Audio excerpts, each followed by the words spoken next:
And we are back for Dana White Contender Series episode number 2, season 8. Last week, kicked it off in hot fashion. 4 out of 5 fights, in my opinion, were really, really solid. The one was Rami Ahmed Meng Ding was not very good. Meng Ding was throwing that jab out there to the air. Couldn't find the range, but, all the other fights were really good. And I think this week should be some really solid fights as well. Fighters looking for a contract, they're going to go for it more often than not. And should be a lot of fun fights. So we'll go through, give you a breakdown for every single fight. I'll give you a pick, but if you want the bets, jump in the Home of Fight Picks Premium Discord. That's where you're going to get the bets, where I'm actually putting my money, and I'll show you the results from last week in this video as well, and I'll show you the results year to date. But first of all, let's kick it off. First fight of the night, Billy Brand, Cody Haddon. Very interesting matchup we got here. Very interesting. I love watching film on both of these guys because they're strikers. These are guys that want to stand and strike. Billy Brand, more of a Muay Thai striker, is going to mix in his kicks a little bit more. He's been fighting in A1 combat for majority of his professional career, which is a pretty solid promotion. Uriah Faber's promotion in California. But I will say, his last few opponents, not the most professional MMA experience. So he's looked good his last couple fights. His only loss is to Peyton Talbot years ago. I guess not that many years ago, 2 years ago, when both of them were 1-0 in their professional career, and he got a round 3 TKO loss to Peyton Talbot. Not going to hold that against him because Peyton Talbot is pretty damn good. Cody Haddon on the other end, Australian dude who's been fighting, in Eternal MMA, the Australian promotions over there. His only loss is to Steve Erceg 3 years ago when Steve Erceg was up at 135. It was a very close and competitive decision loss that he took there to Steve Erceg. Ever since then, he's won 4 in a row. Another stand-up striker. He's more of a boxer, though. He probably won't mix in the kicks as much as Billy Brand, but both guys just love to bring the forward pressure. They want to get in your face, and they want to scrap it out. A very interesting fight to see who is going to implement their game more. I tend to lean Cody Haddon. He is the favorite just because I think Billy Brand is a bit hittable on the feet once he's in that boxing range. If he can stay at his kicking range, then he might have a little bit more success. But considering this is Dana White Contender Series, I expect both guys to be in there throwing. And I think Cody Haddon might have the faster hands, might have a little bit more pop in his shots. I think Billy Brand is a really tough dude. So is Cody Haddon. I would find it hard to believe either guy gets finished. But as we saw last week on week 1, Antoine Ho and Lone Air Kavanaugh, both guys who were undefeated, obviously never been finished, round 1 KO. So we could see another thing like that where both guys are durable, both guys are solid, both guys have looked really good in their careers, and then bang, round 1 KO, you just get clipped by something with a contract down the line. Guys are throwing hard. They want to make a statement, and somebody goes down. I could see that in this one. Ultimately, I'm going to lean towards Cody Haddon. I think his hands are a little bit better. I do rate his ground game as well. I don't think he really uses it offensively, but defensively it's good. Maybe we could see it offensively here. If he cracks Billy Brand with something, get him down to the ground, look for a submission. But Billy Brand is good. I think this is a really close fight, but ultimately I'm going to lean with Cody Haddon for a pick. One that I'm not sure I'll get too invested in, but we'll see. Maybe we look for a prop.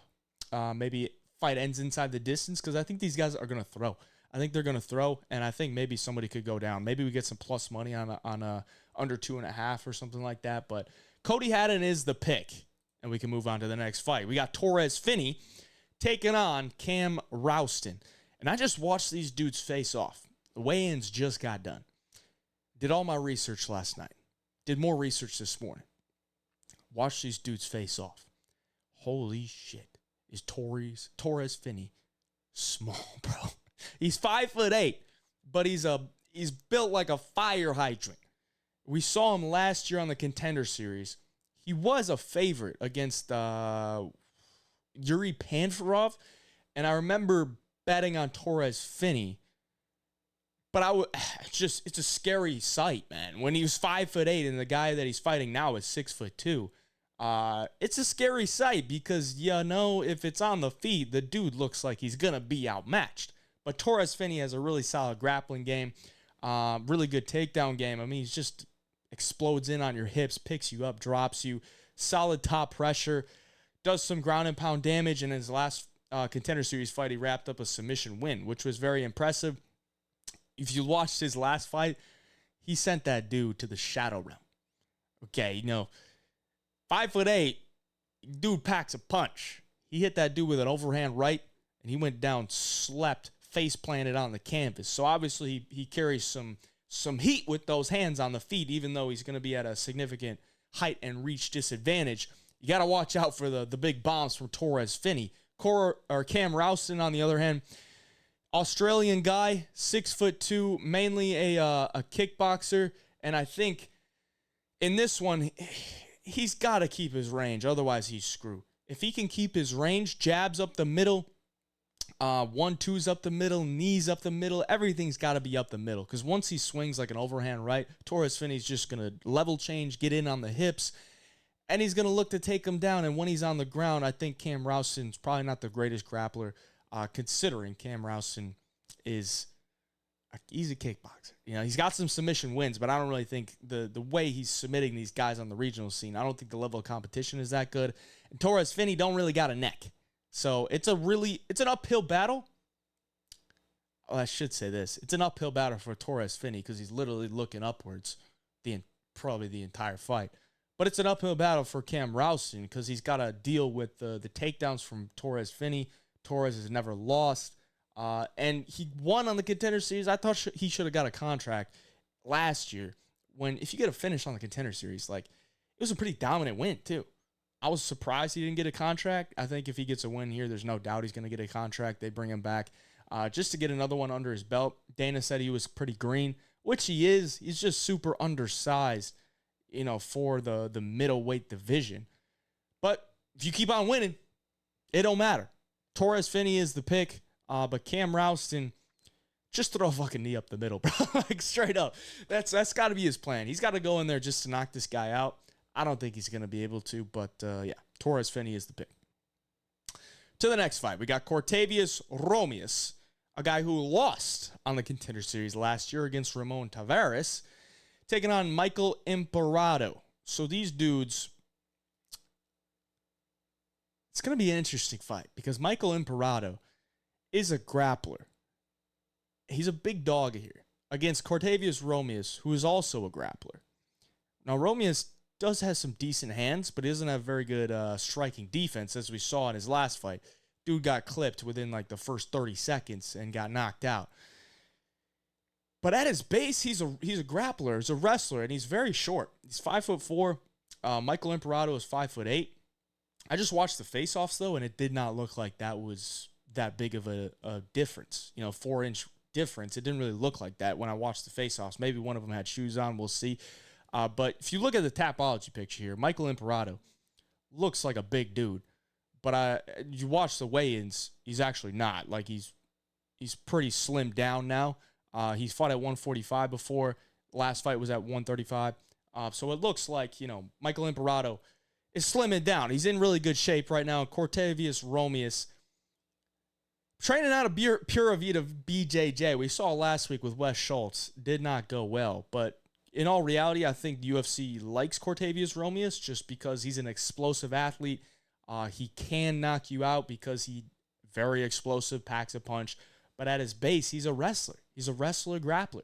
And if he gets into that here, Michael Imperato, win condition, is probably a submission or maybe a decision by ground control or something like that. He doesn't have a single KO on his record. He's been knocked out a couple times. He's kind of one of these Canadian journeymen. I don't want to call him a journeyman because he's on the fucking Contender Series. But he's kind of a journeyman, man. He's 34, nearly 35. Fighting on the Canadian regional scene, it's not the best level of competition. But he has been able to pick up some wins. If he wins against Cortavius Romious, I would find it hard to believe he doesn't get a contract, just considering his age, and also considering if he does win, it's probably by a finish, by a submission, which would be impressive, because I think Cortavius Romious' grappling is very solid. So if Imperato is able to get a submission on him, that would be shocking to me. But it's definitely not out of the realm. But in all reality, Cortavius Romious probably wins this fight. Could knock out Imperato, because Imperato is not the most durable guy.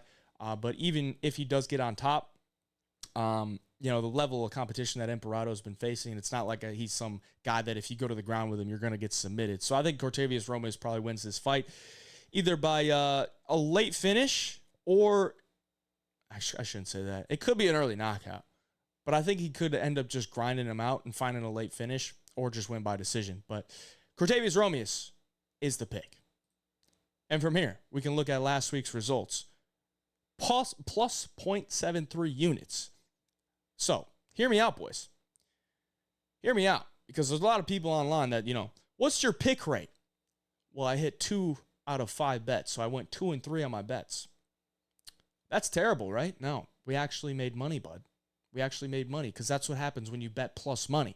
That's a full plus money card. We hit Rami Ahmed on the money line. We hit the over 1.5 at plus 150.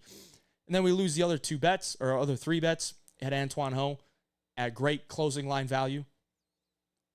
Closing line value absolutely means nothing in MMA. It's almost the kiss of death. Like anytime you get closing line value, it almost loses every time. We lost that one. And then we lost a couple props, plus money card. We profited plus 0.73 units. Nothing crazy, but it is profit. You can join the Homo Fight Picks Premium Discord to get all of my bets for UFC, PFL, and Dan White Contender Series. Year to date, we're positive 34.01 units as of UFC 305. So looking to keep that going. That link is down in the description.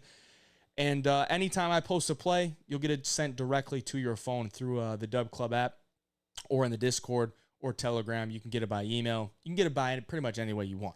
So good stuff there. Link down in the description. Join up.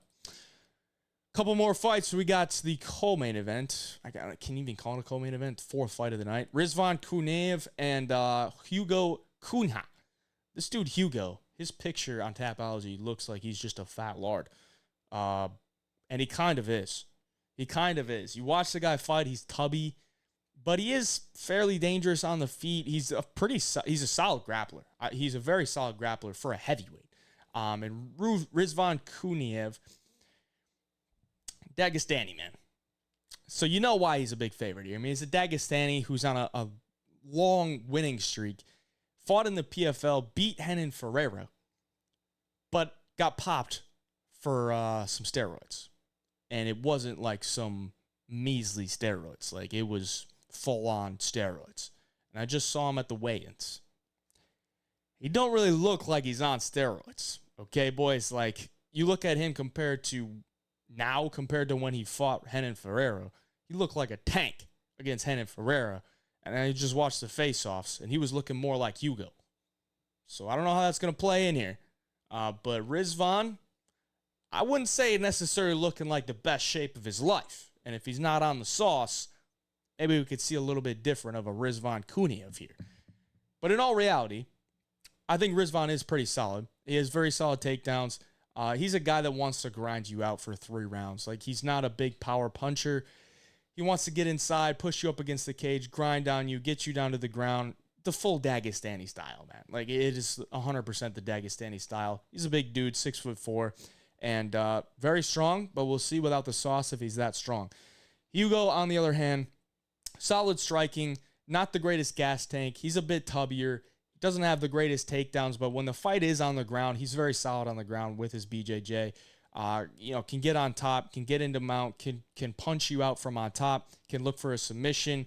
I think he got an arm triangle last fight or the fight before. I watched a couple of his fights. And, he's solid for a heavyweight on the ground. So if this fight does hit the ground, that might play more into Hugo's range of win probability because he's a solid black belt for heavyweight. And I don't think he's going to submit Rizvan because I don't think Dagestanis are hard to fucking submit, man. It's just almost impossible at this point unless they're gassed. We'll see how their gas tanks hold up. I'm almost thinking this fight could maybe go into round 2, late into round 3, maybe even go to a decision. I haven't even looked at the over-under, but that's kind of what I'm thinking about this one. Rizvan is going to be the pick because I think he's just going to try to grind him out, pick him up, take him down. And I think his gas tank is probably a little bit better. But without the sauce, you never know. You really never know. Because Hugo, his only loss, it was a fight where it went deeper into the fight, and he was just gassed on the feet. He was just covering up, eating jabs. He didn't really have much going into the round 2 and 3. So cardio is an issue for Hugo. But early on, he's going to be dangerous. And Rizvan, I think, is probably just going to try to grind him out, get him tired, and end up winning later in the fight or by decision. So Rizvan is the pick.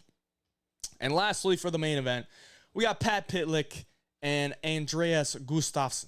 Now, you see the name Gustafsson, you're probably just going to blindly take it. And I can't blame you. But I think Pat Pytlik, what a name. Pat Pytlik could probably have a chance to knock out Andreas Gustafsson early on. But the thing with Gustafsson is he's so damn tough.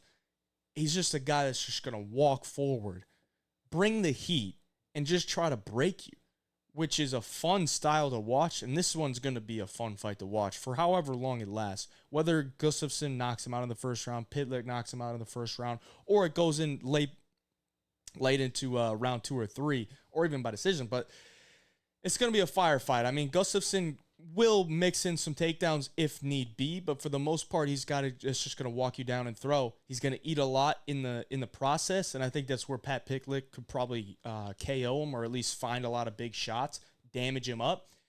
On the feet, Pat Pytlik is the striker.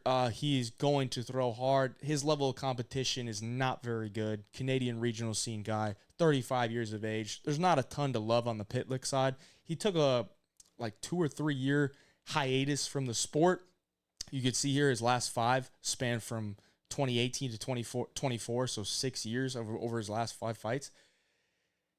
I don't know what to think of him, man. He's a good striker, but his level of competition is not very good. I can see why he's the underdog here, but I do think he's live. I think he's live to find a knockout, just because I think Gustafsson is very hittable, and he's just kind of relied on breaking these dudes throughout the fight. And if it does get into round 2 or 3 and Pytlik's, not as dangerous, then that's when he's going to take over. So I could see a Gustafsson round 2-3 KO, or just by decision, or I could see a Pat Pytlik early on KO, just clipping him with something. But as the fight goes on, Gustafsson's going to build into it, and ultimately I think he's going to take over. So I will take Gustafsson for a pick. And I think he's the rightful favorite. It is probably a bit juiced. Maybe you could even get Gustafsson better after round 1, because maybe he takes a bunch of heat in round 1. Watch one of his fights, man. I forget who the opponent was, but he was bloodied up bad. I think he got a round 2 KO, but that was a war for as long as it lasted. I could see the same thing here. If Pytlik can survive the heat from Gustafsson, it could be an absolute war. But Gustafsson is the pick, and it should be a good fight to end the night. Appreciate you all for watching. Like and subscribe if you enjoyed. We'll be back here next week for Dana White Contender Series. I'm going to be dropping my official picks for UFC Vegas 96 later in the week. Best Bet show on Friday. And all the other content coming as well. Appreciate you. Till next time, Hey Job Picks. We out.